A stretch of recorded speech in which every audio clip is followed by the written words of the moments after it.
düşüney gülüm bana, sensizlik basya meni.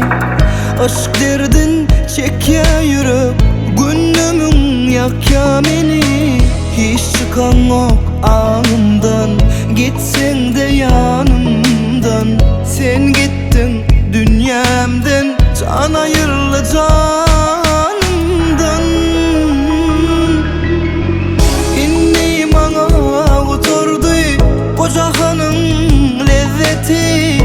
Sensiz geçen her saat bir yer bana eziyeti.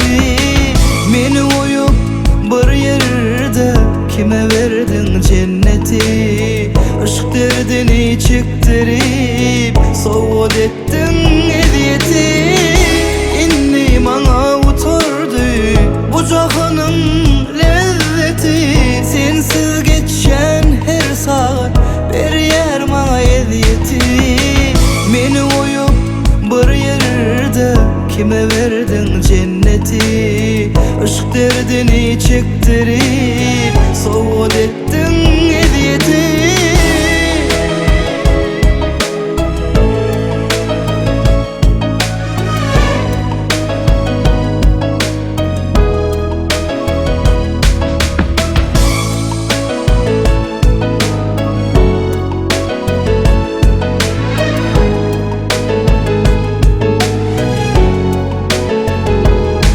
Ne haber bolmadı ne de iyi veren suratlarım.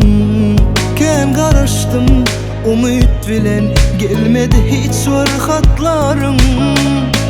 Hiç çıkan yok ağımdan, gitsen de yanımdan.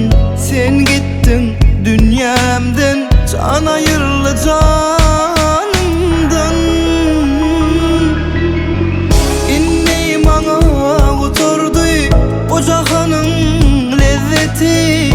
Sensiz geçen her saat bir yer bana eziyeti. Beni oyup bir yerde kime verdin cenneti? Aşk derdini çektirip soğut ettin eziyeti.